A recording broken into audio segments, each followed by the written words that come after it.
어제까지는 인간이 무엇이고 또 인생이 무엇인지에 대해서 대강의 설명을 끝냈습니다. 이 설명이 있어야만 우리가 할 일을 찾고 또 직업을 구하고 직장에 들어가고 하는 것들이 가지는 의미를 알 수 있고요. 그것은 또 돈과 어떤 연관성을 갖고 있는지 이해를 할 수 있으니까요. 자, 이제 그럼 오늘부터 일과 직업, 직장, 그리고 돈에 대한 이야기를 해보겠습니다. 이야기가 좀 길어질 수도 있습니다. 초기 인류는 무리 생활을 시작하면서 분업을 통해서 생산량을 극대화시켰습니다. 그렇게 생산된 결과물들은 더러는 저장을 하는 방식으로 운영을 하다가 먹고 남은 것, 즉 잉여 생산물에 대한 고민이 생깁니다. 때마침 누군가 나의 잉여 생산물이 필요하다고 하니 또 나 역시 때마침 그 사람의 잉여 생산물이 필요해지고요. 이렇게 되니 비로소 교환이라고 하는 방식의 거래가 이루어지게 됩니다. 거래를 하면서 잉여 생산물을 공유할 수 있게 된 인간들은 여유를 갖게 되었고요. 이 여유를 가진 인간들은 딴 생각을 할 수 있게 됩니다. 막말로 등 따시고 배부르니까 딴 생각을 하게 됐다는 말입니다. 딴 생각을 하기 시작한 인류들은 자연에 관심이 생깁니다. 저절로 우리들의 환경에 철학들이 만들어지고요. 예술이 만들어지고 스포츠가 만들어지고 하는 계기들이 생기게 됩니다. 이게 다 돈, 즉 자본을 중심으로 이루어져 가는 것이죠. 잉여 생산물을 통한 자본의 축적이 만들어지고요. 그 자본은 다시 인간들의 잉여 생활을 지원하게 됩니다. 이 생존을 위한 몸부림에서 남아도는 잉여 시간을 어떻게 보내야 하는지에 대한 고민들로 인류의 문화지식은 성장을 해갑니다. 이게 근대에 들어와서는 산업혁명을 거치면서 폭발적으로 성장한 생산 능력에 의해서 엄청난 인구 증가가 또 이어지게 되고요. 이때부터 인간들은 편리함을 추구하게 됩니다. 그러나 아직 인간적인 성숙이 덜 된 인류는 자신들에게 주어진 이 과학기술의 힘을 주체할 수 없게 되고요. 그래서 빚어진 인간의 탐욕은 결국 1, 2차 세계대전으로까지 발전을 했죠. 수만 년 인류사회에 있어서 처음으로 전 지구인이 참전을 하는 대규모 집단 전쟁이었습니다. 전쟁을 통해서 인류는 다시는 이와 같은 비극을 일으키면 안 된다는 절박함이 생겼고요. 그리고 함부로 전쟁을 일으킬까봐 두려워하게 되는 인간으로까지 성장을 하게 됩니다. 그리고 이 지구별의 인류들은 공산과 사회주의, 그리고 자본과 민주주의라는 두 개의 커다란 사상으로 나뉘어서 대립을 한 채 냉전의 시대를 맞이했습니다. 그리고 또 같은 진영들끼리는 문호를 개방하고 무역을 확대하면서 급속한 발전을 하게 되죠. 그러나 자유민주주의 시장경제의 힘은 우리가 상상하는 것을 초월해서 결국 공산주의 진영이 붕괴되기까지 이릅니다. 그리고 21세기를 맞이했죠. 이미 전 인류는 자본주의 시장경제 체제 속에 속해 있습니다. 비록 아직도 자유민주주의를 받아들이지 못한 나라들이 있기는 하지만 머지않은 미래의 전 인류는 자유민주주의 체제로 전환이 될 것이고요. 그래서 지금 인류는 거대한 도전 앞에 서 있습니다. 자유민주주의에 입각한 완전한 자유시장 경제로 진입하기 위해서는 해결돼야 될 문제들이 있으니까요. 바로 그 자본의 분배입니다. 현재 우리들의 사고체계로는 부익부 빈익빈의 문제를 해결하지 못합니다. 한 국가 안에서 국민들 간의 빈부격차의 문제뿐만이 아니라 이 지구별 국가들 사이에서 존재하는 빈부격차는 또다시 이 지구별을 전쟁의 소용돌이로 몰아갈 수 있기 때문입니다. 만약 이 문제를 해결하지 못한다면 인류는 다시 위기에 봉착할 수 있습니다. 지금도 사실 그런 조짐들이 보이고 있죠.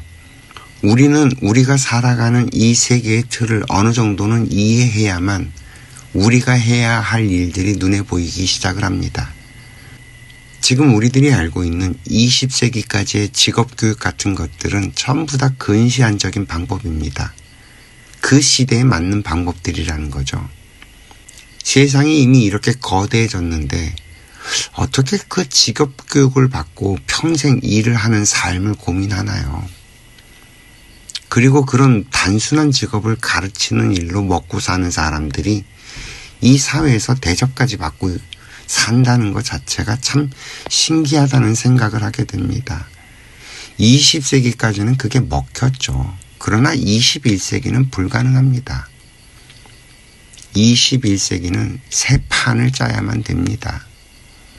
과학기술의 발전은 인간의 기대 수명을 100세까지 늘려버렸습니다. 이 질병으로 조절되던 인간의 수명을 어느 정도 극복할 수 있게 된 덕분인 거죠. 그러나 20세기까지 60갑자 인생을 살아온 인류로서는 100세 시대에 대한 준비가 전혀 이루어지지 못했습니다. 인생 설계부터 다시 짜야 한다는 말입니다. 현재 이미 성인이 되어서 사회에서 은퇴를 한 분들이라면 나머지 인생을 어찌 보내야 하는지를 몰라서 헤매고 있을 겁니다. 이 인류가 걸은 길을 되돌아보면 먼저 이 세상에 온 사람들은 자신들의 인생을 살면서 지식과 정보를 흡수하고 그것들을 자신들만의 무엇인가로 만들어서 이 세상을 바꾸고 다시 그 세상을 나중에 이 세상에 온 후대들에게 물려줬습니다. 우리들 역시 선대들이 만들어 놓은 세상에 태어나서 지식과 정보들을 흡수해서 우리들만의 무언가로 만들어서 다시 우리들의 후대들에게 물려줘야만 합니다. 이것이 수만 년, 아니 수십만 년 세세생생 이어져 내려온 생명의 고귀한 숙명입니다. 이건 우리들의 의무인 거죠. 그런데 공교롭게도 우리들의 세대에서 100세 시대 인생이 열렸습니다. 인류사 최초로 100세를 살아내야 하는 최초의 인류인지도 모릅니다. 이 말은 우리는 100세 시대 인생의 설계를 만들어서 후대들에게 물려줘야 할 의무가 있다는 말이 됩니다. 만일 우리들이 100세 시대 인생의 설계를 만들어내지 못한다면요, 우리의 후대들은, 우리의 자식들은 대대손손 우리 세대들을 욕하게 될지도 모릅니다. 이쯤 되면 정말 만고의 죄인이 된다는 말이기도 합니다. 그리고 죽어도 눈을 감지 못하는 원귀들이 될 수도 있다는 말이기도 하고요. 이해가 좀 되셨을까요? 이미 나이 50을 넘긴 세대들은 인류의 대전환점에 태어나서 역사의 대변환기에 미래를 열 것인가 실패자로 남을 것인가 하는 운명의 기로에 서 있습니다. 보통은 새로운 세기가 열릴 때가 되면 조짐이라는 것이 있어 왔습니다. 19세기가 제국주의가 횡행했던 시대였다면 20세기 초반에는 자본주의와 공산주의가 꿈틀댔죠. 결국 1, 2차 세계대전을 치르면서 기존의 제국주의는 몰락을 했고요. 자본주의를 기반으로 하는 자유민주주의와 공산사회주의로 전 인류가 양분되어서 냉전의 시대를 보냈습니다. 그리고 20세기가 끝날 무렵 사회주의 세력은 완전히 몰락을 해버렸고요. 결국 전 인류는 자본주의를 기본으로 하는 민주주의의 압승으로 마감을 하는 것 같았습니다. 그러나 자본주의가 가지고 있는 태생적인 문제가 해결되지 않았습니다. 바로 빈부의 격차를 해소하는 방법을 인류는 여전히 찾지 못한 것이죠. 노예에서 벗어난 인류는 자유민주주의라는 세상을 맞이했지만 진정한 자유민주주의를 누릴 만큼 성숙되지 못했습니다. 이 유물론적 사상에 입각한 생각들이 인간은 노동을 팔아서 먹고 산다는 방식의 생각에 빠져버리게 만들어서 노동자 계급을 만들어 버립니다. 이 노동자 계급은요, 노예에서 막 벗어난 아주 미숙한 생각입니다. 나의 시간과 노동을 돈을 받아서 팔아서 먹고 산다는 것이니까요. 노예 생활을 하던 시절에는 나의 자유가 구속되어 있고 그래서 돈도 못 받고 그저 먹여주고 재워주고 입혀주고 하는 거에 머물러 있었다면 노동자 계급 시대에서는 먹고 살기 위해서 내 발로 찾아가서 나의 자유와 나의 시간과 나의 노동을 거래하는 수준에 머물러 버리게 됩니다. 먹고 살기 위한 생존을 이유로 스스로 자발적인 돈의 노예로 전락해 버린 것이죠.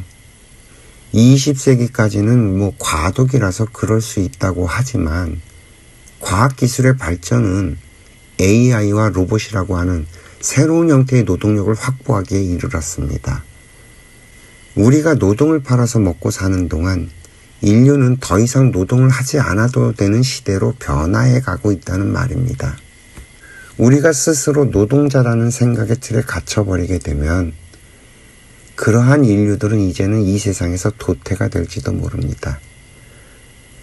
20세기까지는 인간의 노동으로 자본을 만들어 왔습니다만 21세기는 인간의 노동으로 자본을 만들지 않아도 되는 아주 새로운 세상을 열고 있는 것입니다. 21세기의 조짐은 더 이상 노동을 하지 않는 인류입니다. 기존 세대들은 여전히 자신들의 관념에 빠져서 허우적거리고 있지만 이 21세기에 태어난 아이들은 더 이상 노동을 하지 않는 시대를 살기 위해 태어났기 때문에 더 이상은 노동자로 살 수 없다는 것을 본능적으로 깨닫고 있습니다. 이 대한민국의 쉬어쓴 인구의 증가는 그것을 말해주고 있는 것이고요. 100세 시대를 맞이한 우리들은 노동을 팔아서 먹고 사는 패러다임에 갇혀서 미래를 보지 못하고 있다는 말입니다. 우리 인류는 자발적 노예에서 벗어날 때가 됐습니다. 이제는 그 문을 열고 나가야 합니다. 우리는 이제 그런 일을 해야 된다는 말입니다. 이해가 좀 되셨을까요? 인간이 하는 일은 무지무지하게 다양합니다. 우리의 의식이 확장되는 만큼 인간의 할 수 있는 일들은 확장되어 가고요. 더군다나 지금 이미 한눈에 들어오지 않아요. 초기 인류가 만든 잉여 생산물은 거래를 만들어냈습니다. 생산자와 생산자 사이의 교환이 급증하자 중간 거래자들이 생겨났고요. 거래를 전문으로 하는 사람들에 의해서 시장이 형성이 됐습니다. 생산력 확대에 의한 잉여 생산은 자본을 만들었습니다. 자본에는 인류의 희생이 녹아 있습니다. 그런 자본은 단순 노동에 의한 생산에서 점점 고차원적인 생각을 하는 사람들에게로 옮겨갑니다. 인간의 편의성을 제공하는 쪽으로 자본은 계속해서 옮겨갑니다. 즉, 세상에 필요한 일을 하면 돈은 저절로 흘러간다는 말입니다. 이 돈은 발이 없기 때문에 자기 스스로 움직일 수는 없지만 대신 눈이 달려 있어서 가야 할 사람에게로 정확하게 흘러갑니다. 지금도 여전히 큰 생각을 하는 사람, 이 세상에 더 필요한 일을 하는 사람에게로 자본은 흘러들어가고 있습니다. 단순하게 먹고 살기 위해서 일을 하는 사람, 자신의 노동을 팔아서 먹고 사는 사람들에게는 딱 그만큼의 돈이, 세상에 필요한 것을 제공하기 위해 노력하는 사람에게는 그 생각의 사이즈만큼의 돈이 정확하게 흘러갑니다. 이것이 돈이 가지고 있는 특성입니다. 다시 한번 말씀을 드릴게요. 세상에 필요한 일을 하면 돈은 정확하게 나에게로 굴러들어옵니다. 단순한 노동과 단순한 욕망이 아닌 고도화된 인간의 정신에 의해 자본이 움직인다는 말입니다. 비물질의 에너지인 정신이 물질 에너지인 돈을 움직인다는 얘기가 되고요. 이 돈 하는 세상에서 어떻게 이렇게 돈의 속성에 대해서 이야기하는 사람이 한 사람도 없는지 저는 그저 신기하기만 합니다. 돈은 인류의 희생을 빨아먹고 성장을 했습니다. 그래서 피도 눈물도 없습니다. 그저 정확하게 원리에 의해서 작동을 할 뿐이죠. 우리가 이런 사실을 알던 모르던 돈은 냉정합니다. 또한 돈은 에너지 덩어리입니다. 그래서 움직여야 한다는 속성을 가지고 있죠. 만약에 우리가 돈을 가두기만 하면요, 일정 기간 움직이지 못하게 할 수는 있겠지만 결국 돈은 그 무슨 수단을 부려서라도 움직이게 됩니다. 이 금고에 갇힌 돈은 도둑을 부르고요. 지킬 힘이 없는 사람에게 간 돈은 사기꾼을 부릅니다. 만약에 내가 이 모든 것을 막아냈다고 하더라도 집안에 누군가 사고를 당해서 병원에 입원하는 일이 생겨서라도 돈은 반드시 움직이게 됩니다. 이게 무슨 새 날아가는 소리냐고 하는 분들도 있겠지만 차분하게 냉정하게 한번 생각을 해보시기 바랍니다. 이 현상은요, 정확하게 우리 일상에 늘 일어나는 일이니까요. 우리가 미처 이 현상을 알아채지 못했을 뿐 우리는 인생을 살면서 늘 이런 일들을 겪고 있습니다. 내 생각의 사이즈에 따라서 돈은 움직이고 있었던 겁니다. 고차원적인 생각을 하는 사람에게는 더 많은 돈이, 수준 낮은 생각을 하는 사람에게는 적은 돈이 흘러가고 있다는 말입니다. 이제 이 돈의 흐름이 보이실까요? 이 흐름이 보이지 않고 제가 하는 말이 이해가 되질 않거나 에이 그런 게 어딨냐고 못 받아들이신다면 이젠 정말 답이 없습니다. 미래 세상은 이 이야기를 이해하고 받아들이는 사람들을 중심으로 흘러가게 될 겁니다. 아니, 이미 이 세상은 그렇게 작동을 하고 있었던 것이죠. 다만 이 원리를 말하는 사람들이 그동안에는 많지 않았던 겁니다. 그러나 유튜브가 성행을 하면서 5만 가지 이야기들이 쏟아져 나오고 또 소위 성공한 사람들의 이야기들도 쏟아져 나왔습니다. 그 이야기들을 잘 정리해서 살을 발라내면 딱 제가 설명드린 이야기로 정리가 될 겁니다. 그리고 많은 사람들이 점점 깨달아 가겠죠. 돈을 벌려고 벌리는 게 아니라는 사실을 말입니다. 세상에 가치 있는 일을 하면 돈은 저절로 나에게로 온다는 이야기를 하는 사람들이 점점 많아질 겁니다. 왜냐고요? 이건 팩트니까요. 또한 인류가 이 이야기를 이해할 만큼 성장을 했다는 말도 됩니다. 오늘 이야기 드린 것들이 다소 황당하고 또 일, 직업, 직장, 그리고 돈이랑 무슨 상관이 있냐는 건지 싶을 수도 있습니다. 그러나 우리들이 이미 알고 있는 정보들이 있죠. AI와 로봇의 기술로 인해서 지금 우리가 아는 대부분의 직업들이 사라질 거라는 이야기 말입니다. 지금 우리들이 직업이라고 알고 있는 대부분의 것들은 20세기형 직업들입니다. 지금 21세기라고는 하지만 여전히 과도기에 있고요. 21세기의 직업은 아직 만들어지지 않았습니다. 21세기를 살아내야 할 우리의 아이들은 아직 어떤 일을 해야 하는지 알지 못합니다.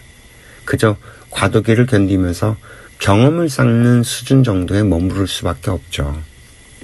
그런 21세기의 직업은 어떻게 찾아야 할까요? 바로 오늘 제가 설명드린 그것들이 바로 배경 지식입니다. 가장 먼저 빈부격차를 해소하는 길을 찾아내야 이 세상이 망하지 않고 지속적인 운영을 해나갈 수 있게 됩니다. 가장 시급한 문제죠. 그리고 100세 시대를 살아낼 인생 설계를 만들어내야 합니다. 그리고 노동을 팔아서 먹고 산다는 관념에서 벗어나야만 합니다. 왜냐하면 더 이상 노동을 팔 수 없는 시대가 이미 열려버렸으니까요. 그리고 앞으로 당분간 돈은 이 문제들을 해결하는 사람들에게로 몰려가게 될 겁니다. 이 일들이 21세기 직업이 되지는 못하겠지만 21세기 직업이 만들어지는 문을 여는 열쇠는 될 겁니다. 또한 이제 나이 50을 넘긴 세대들이 반드시 해결을 하고 죽어야 할 일들입니다. 이건 인생 말년에 남겨진 숙제이자 이것을 하기 위해서 어쩌면 이 땅에 태어난 사람들이라는 말이죠. 이것을 해결하지 못하면 죽으면 죽어서도 눈을 감지 못하고 이승을 떠도는 귀신들이나 될 겁니다.